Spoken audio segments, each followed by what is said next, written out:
I'm here in Brussels, Belgium at UDS, the Ubuntu Developer Summit, and I'm with Robbie Williamson, who's the acting Ubuntu platform team lead. So we want to ask him a couple questions about what all transpired during the Lucid cycle for you in regards to the platform. Okay, so I guess it started back in December, shortly after UDS Lucid. Matt Zimmerman, who leads the platform team for Ubuntu, Ubuntu and within Canonical, went on a rotational assignment within the company. It's a program that Mark has instituted just to make sure his senior staff understands more of what's going on in the company. And in order for him to do that, they needed someone to pretty much kind of hold the ship steady while he was doing that. And just he came about that based on what I did before and some other things, it made sense, I guess, for me to do it. So before I was managing the foundations team, which is kind of the core OS, which touches a lot of the different parts. So I kind of had a pretty good understanding, I guess, of what the other teams were doing.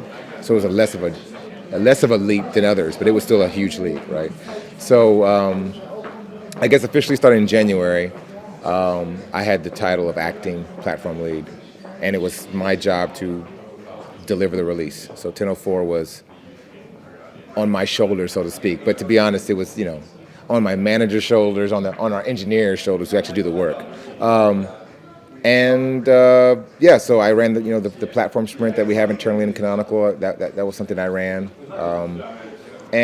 Checking in regularly, going to release meetings, which I already did anyway as foundations lead. Monitoring the release, monitoring where we're at, monitoring critical issues. It's not like, so it's just keeping the ship steady. It's working through your people, relying on good managers and good engineers. Well, from your perspective, from that overview that you had during the Lucid cycle, was there one challenge over another that stood out? And if so, how did you overcome that? How did the team overcome that? I think our biggest challenge, I would say the Plymouth. So we moved to a Plymouth base booting system, which was for boot experience, boot performance, and even a little bit of boot reliability, I would say. Anyway.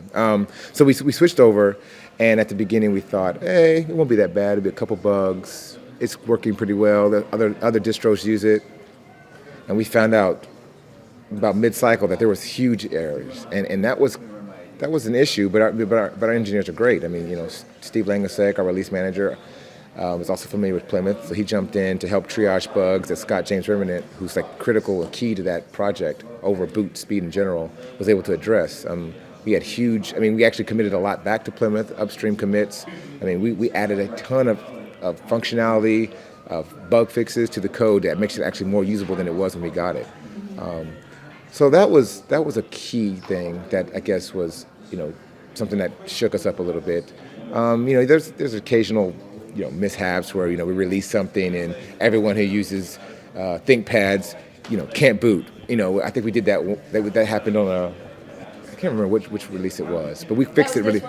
No, I know it released. I'm sorry, which milestone? Yeah. But we actively fixed that. I mean, because we put in place things that were already there, like locking down the archive, to the new Twitter feed that we have. That we have like thousands of people who follow. I was amazed. The only problem is people start asking questions through the same feed. Like, no, this isn't support. This is just. It's a one-way conversation. It's a one-way conversation. I mean, I would answer a couple things because I felt bad, but.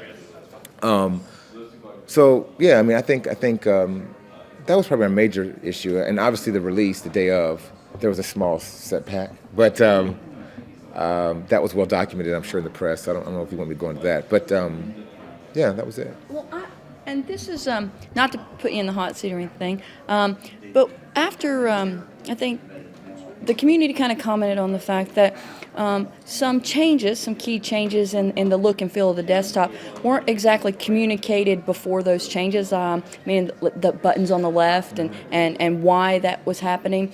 And so it's been addressed during some of the sessions here at this UDS, how can the Canonical teams better communicate those changes. Do you have any ideas or suggestions or what we can expect as far as communication to the community about those major changes that are going to be happening in 10.10? Right. Let's take example of the buttons. I mean, I think sometimes the changes we don't communicate as early as we could because there's other things that it depends on. So if we told you why, right, that maybe it was based around Unity stuff that we just released now, then it would have faltered other plans. I mean, sometimes you have to like get your stuff together before you can just come out with it. I mean, it's like Launchpad. People kept saying open source it, open source, open source it. Once we were ready, we did. And it's just I don't know. I mean, I think maybe because I just didn't care about the buttons personally. That's just my feeling. I care. My focus there's my focus to managing the release is to make sure that the core stuff works, right? Does it boot for you? Is it working well for you? Can you use it? When it comes to those design decisions, I'm an engineering manager, and that's what I focus on, and that's what it is. I mean, I'm not trying to dodge the question. Yeah. I mean, it's just that it's like a corner case stuff where I'm worried about people with NVIDIA cards not booting and things like that. So what do you think from that platform perspective?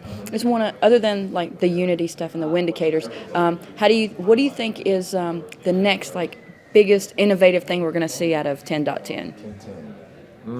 Or 10.10.10, as Mark said during his plenary. Touch is something that we took a big jump on. 10.04, we slid it in really late as a request, just base enablement, so that you could develop on top of it. And now we have, I saw a demo, I think it was yesterday, Bryce Harrington, our graphics guy, was walking around with, 4-finger touch demos going, look, this is just, we got it running already. So, that's pretty cool stuff right there. And it depends. If it's 10.10.10, that means I lose 3 weeks of development. So, and you may see less features. There's a give and take to things like that. So, before I get you out of the seat there, how do you think that what is it? How do you think that how do you see community get involved with 10.10? What is one area that you would say, go check out this and get involved here? Server. I think our server community needs a lot more involvement. Just things that the server's doing, and not just cloud. Base server. There's a lot of cool things going on in the server side that, just because it was a much younger product that we haven't rolled out as much. I was just in a session today, and things that we thought about around server, like, a server community. We can't treat server as desktop, and we try to do that sometimes. Like, it worked in desktop, would you do the same thing as server? Like, there's a desktop community.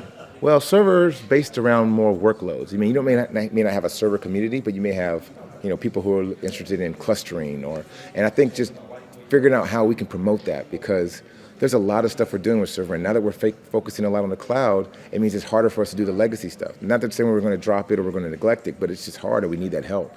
Because I've always said the community is key to how we deliver Ubuntu. It's not a lip service. It's not just a slogan. Without the community, we don't deliver. And I don't care if it's desktop, server, QA, anything. We don't. Foundations, which are core boot, core OS, it doesn't work. And I would love the server community to grow more. That's just my personal. Robbie, thank you so much for taking time to talk to me about what you saw in Lucid, what's going forward in Maverick, and inviting the community to get more involved. So thank you so much.